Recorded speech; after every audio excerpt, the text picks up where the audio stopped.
राम राम जी भक्तजनों, स्वागत है आप सभी का हमारी YouTube चैनल पे। आशा करती हूँ आप सभी कुशलमय व मंगलमय होंगे। भक्तजनों, आज हम आपको मंगलवार के दिन सुनी जाने वाली पंचमुखी हनुमान जी की कथा सुनाने जा रहे हैं। भक्तों, बजरंगबली लंका में जब रावण और राम का युद्ध चल रहा था, तब मेघनाद की मृत्यु के समय रावण बहुत दुखी हुआ। रावण को दुखी देखकर उसकी माँ ने उसके पाताल में बसे हुए दो भाई अहिरावण और महिरावण की याद दिलाई। अहिरावण तथा महिरावण तंत्र मंत्र के महाज्ञानी, जादू टोने के धनी और माँ कामाख्या के परम भक्त थे। रावण ने उन्हें बुलावा भेजा और कहा कि वह अपने छल तथा बल से राम तथा लक्ष्मण का सफाया कर दें। जब यह बात विभीषण को पता चली तो वह चिंतित हो गए। विभीषण ने श्री राम जी और लक्ष्मण जी की सुरक्षा की जिम्मेदारी हनुमान जी को सौंप दी और साथ ही वह भी उनकी निगरानी करने में लग गए। हनुमान जी ने भगवान श्री राम की कुटिया के चारों तरफ एक सुरक्षा घेरा खींच दिया, ताकि कोई जादू टोना तंत्र मंत्र का असर उन पर ना हो सके। कोई मायावी राक्षस उस कुटिया के भीतर ना घुस सके। अहिरावण तथा महिरावण दोनों श्री राम और लक्ष्मण को मारने के लिए उनकी कुटिया तक पहुँचे, परंतु सुरक्षा घेरे के कारण वह कुटिया के अंदर ना जा सके।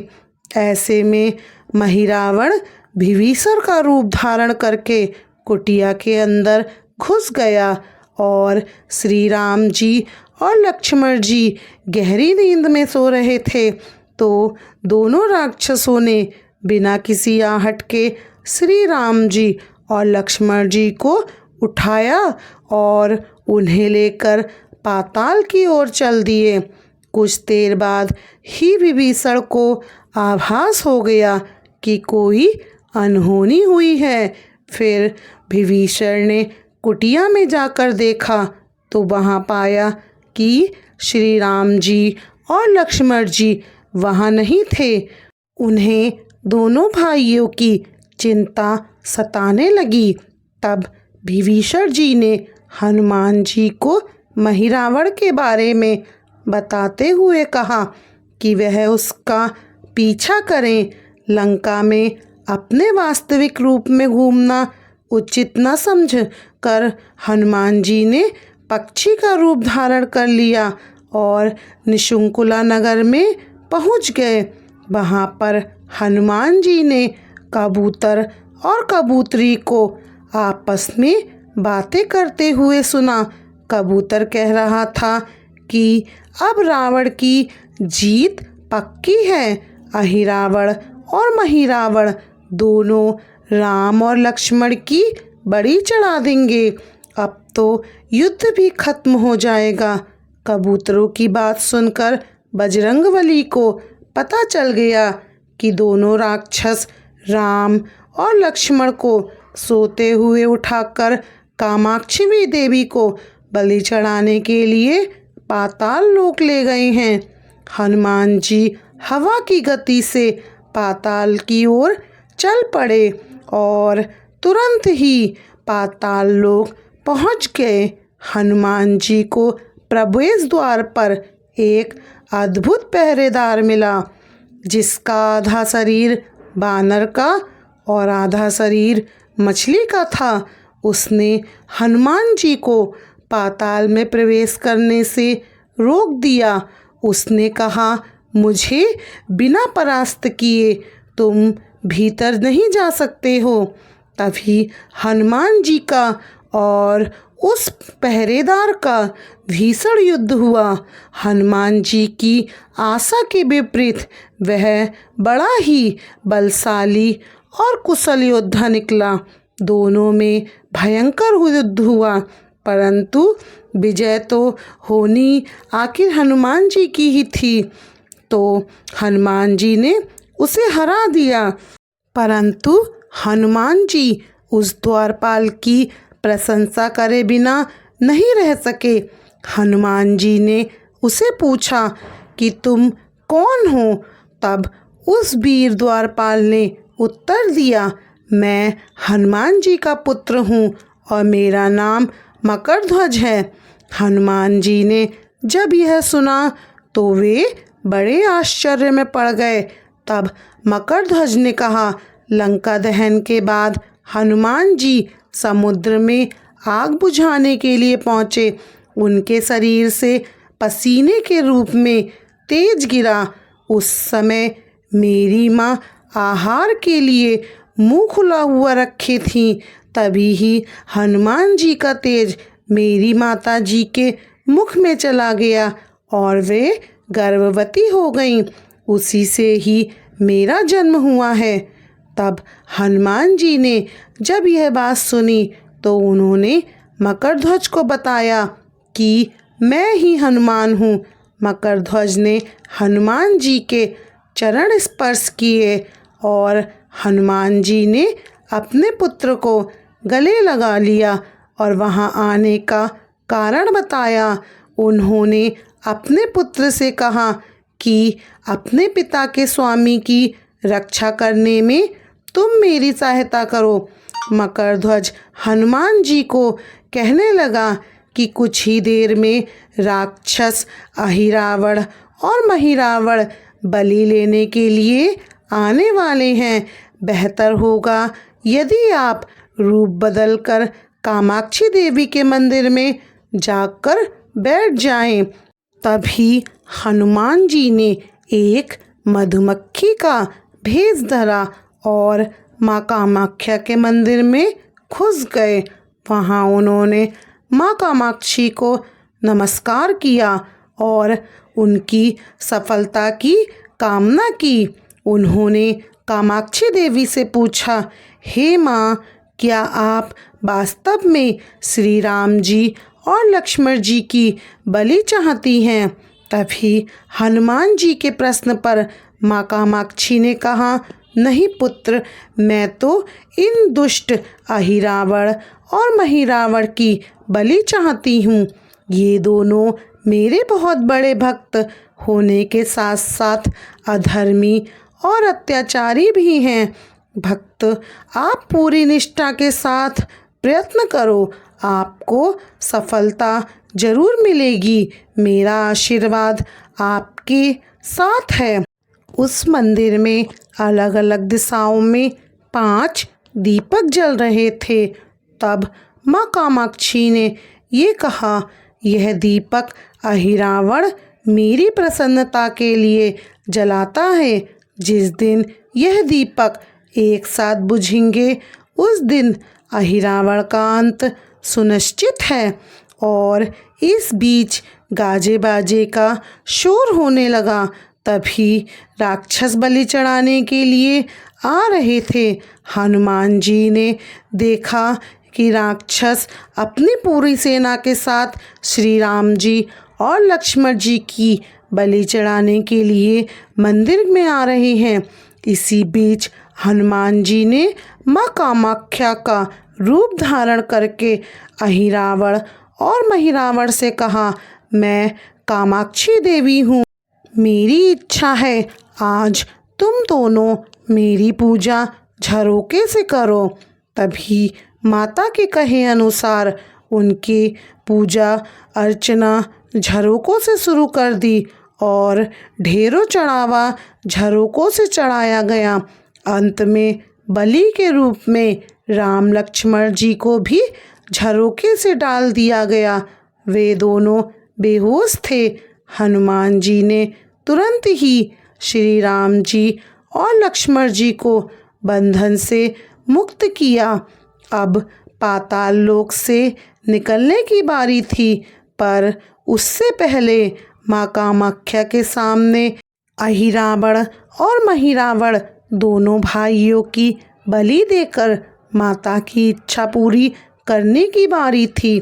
अब हनुमान जी ने मकरध्वज से कहा कि तुम अचेत अवस्था में लेटे हुए मेरे प्रभु श्री राम जी और उनके छोटे भाई लक्ष्मण जी का ख्याल रखना और उनके साथ मिलकर दोनों राक्षसों के खिलाफ युद्ध करना।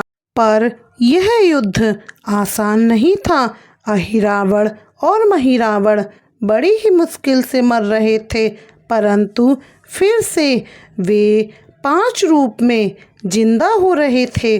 इस विकट स्थिति में मकरध्वज ने बताया कि अहिरावण की पत्नी एक नागकन्या है, वे उसे बलपूर्वक ले आया है। वह अहिरावण के राज अवश्य जानती होगी। आप उसके पास जाएं और उससे सहायता मांगे। मकरध्वज ने राक्षसों को युद्ध में उलझाए रखा और दूसरी तरफ हनुमान जी अहिरावण की पत्नी के पास गए। उन्होंने उस नागकन्या से कहा कि यदि तुम अहिरावण की मृत्यु का भेद बता दो तो हम उसे मारकर तुम्हें उसके चुंगल से मुक्त कर देंगे। अहिरावण की पत्नी ने कहा, मेरा नाम चित्रसेना है, मैं विष्णु भगवान की बहुत बड़ी भक्त हूँ।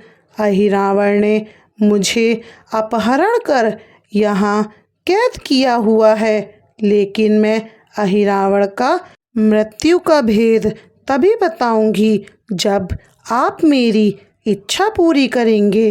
तभी हनुमान जी ने चित्रसेना से पूछा, आप मुझे अपनी इच्छाएं बताएं, मैं उसे जरूर पूर्ण करूंगा।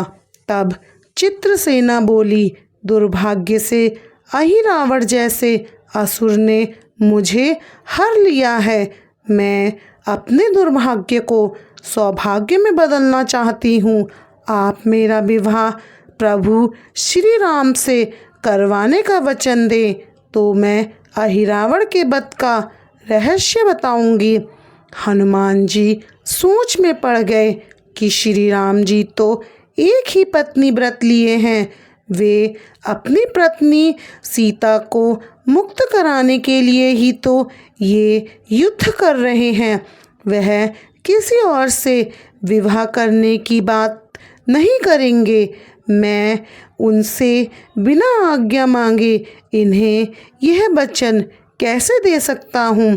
तभी असमंजस की स्थिति में बेचैन हनुमान जी ने एक ऐसी राह निकाली कि सांप भी मर जाए और लाठी भी ना टूटे। हनुमान जी बोले, तुम्हारी शर्त स्वीकार है, पर मेरी भी एक शर्त है, यह कि विवाह तभी होगा जब तुम्हारे साथ श्री राम जी जिस पलंग पर बैठे होंगे वह सही सलामत रहेगा।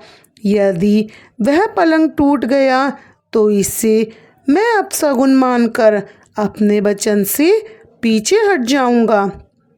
तब चित्रसेना ने मन में सोचा कि उस महाकाल विशाल अहिरावण के बैठने से तो पलंग कभी नहीं टूटा, तो भला प्रभु श्री राम के बैठने से यह पलंग कैसे टूट सकता है। यही सोचकर चित्रसेना तैयार हो गई और उसने अहिरावण समेत सभी राक्षसों के अंत अथवा उनकी मृत्यु का सारा भेद बता दिया। चित्रसेना ने कहा, दोनों राक्षसों के बचपन की बात है। इन दोनों के कुछ शरारती राक्षस मित्रों ने एक मायावी ब्राह्मणी को पकड़ लिया था।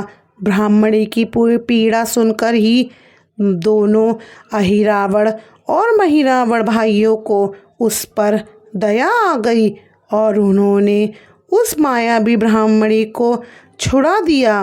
ब्राह्मणी का पति भी अपनी पत्नी की इस पीड़ा को सुनकर वहाँ आ गया और उसने अपनी पत्नी की मुक्ति को देखकर प्रसन्न होकर उसने अहिरावण और महिरावण दोनों भाइयों को वचन दिया कि तुम्हारे उपकार का बदला हम सभी मिलकर चुकाएंगे।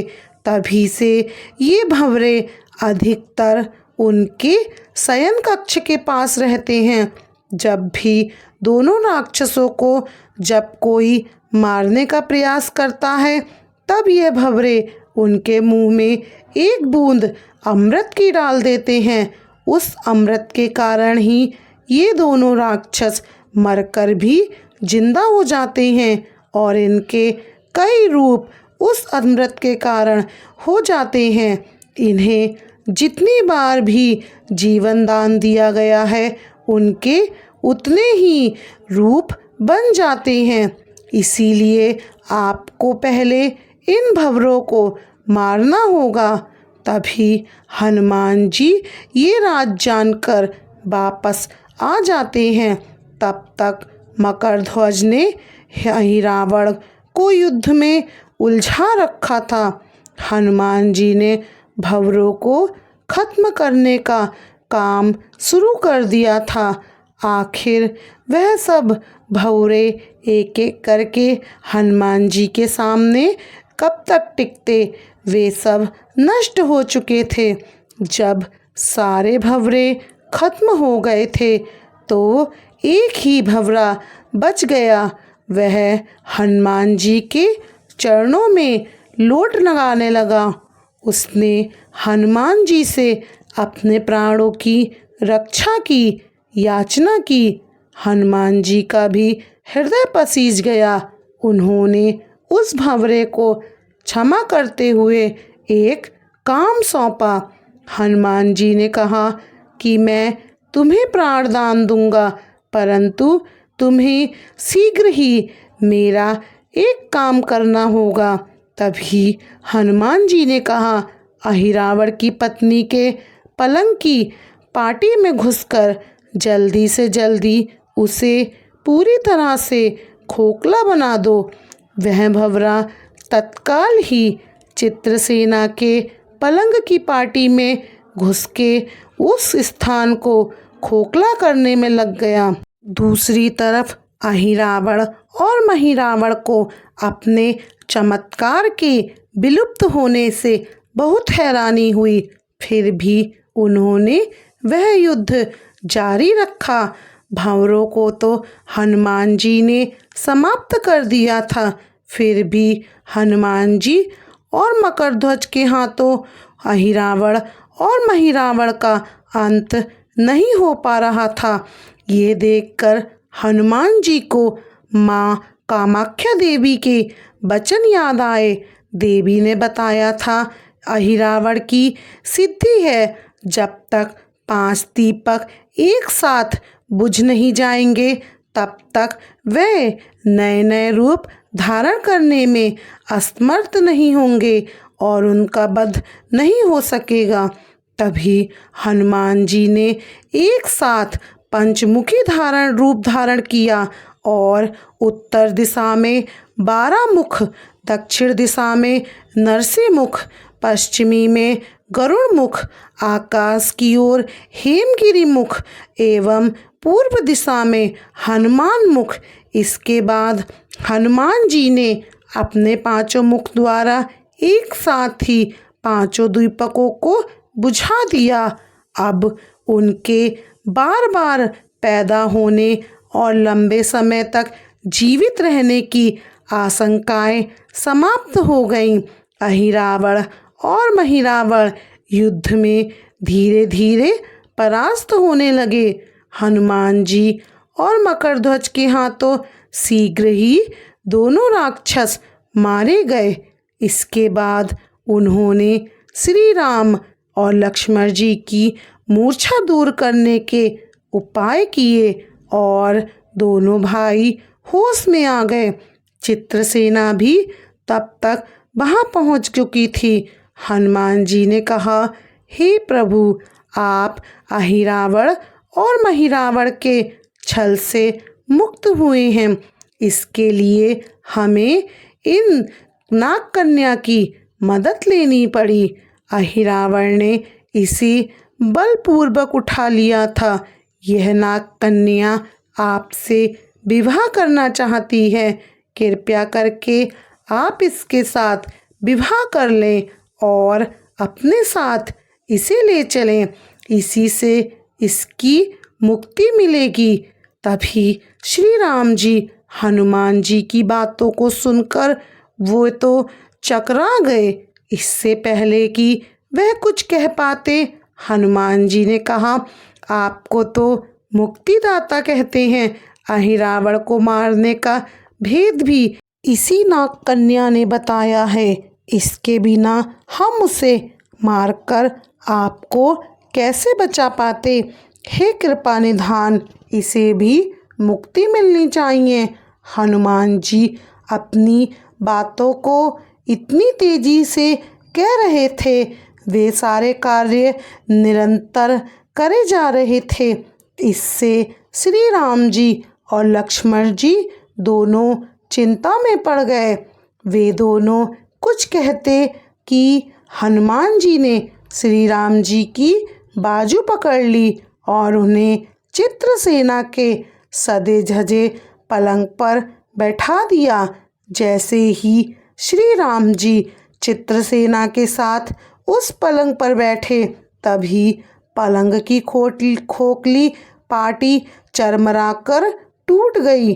पलंग चूर चूर हो गया। तभी हनुमान जी पलंग की चूर चूर होने से हंस पड़े और चित्रसेना से बोले, अब तुम्हारी शर्त तो पूरी नहीं हुई, इसीलिए तुम्हारा विवाह प्रभु श्री राम से नहीं हो सकता। अब तुम आज़ाद हो और हम तुम्हें तुम्हारे लोग भेजने का प्रबंध करते हैं।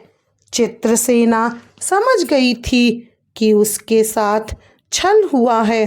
मर्यादा पुरुषोत्तम के सेवक उनके सामने किसी और के साथ छल करें, यह तो अनुचित है। मैं हनुमान जी को श्राप देती हूँ।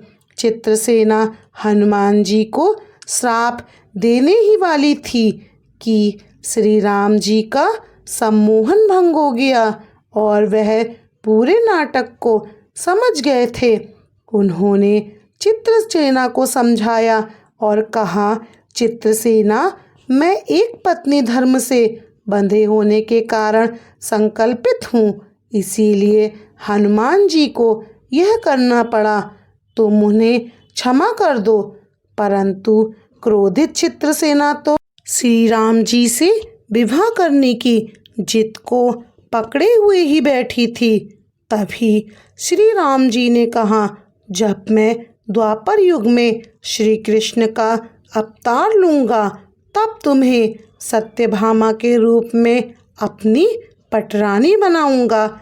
यह सुनकर चित्रसेना प्रभु के पैरों में गिर जाती है और उनकी सभी बातों को मान जाती है। हनुमान जी चित्रसेना को उसके पिता के पास पहुंचा देते हैं और उसके बाद हनुमान जी श्री राम जी और लक्ष्मण जी को लेकर लंका वापस लौट आए। इस प्रकार पंचमुखी हनुमान जी की कथा पूर्ण हुई। भक्तजनों, बोलो हनुमान जी की जय हो, श्री राम जी की जय हो, लक्ष्मण जी की जय हो। जय श्री राम, जय हनुमान, संपूर्ण राम दरबार की जय हो। भक्तजनों, यदि यह कथा आपको पसंद आई हो तो कृपया करके हमारे चैनल को सब्सक्राइब करें और वीडियो को लाइक और शेयर करें और बेल आइकन बटन को दबा दें, जिससे कि हमारी आने वाली सभी वीडियो की नोटिफिकेशन आप तक पहुंच जाए। आपका और हमारा रिश्ता यूं ही बना रहे। भक्तजनों, कथा अच्छी लगी हो तो कमेंट बॉक्स में जय श्री राम ज़रूर लिखें। आप सभी को हमारी राम राम जी।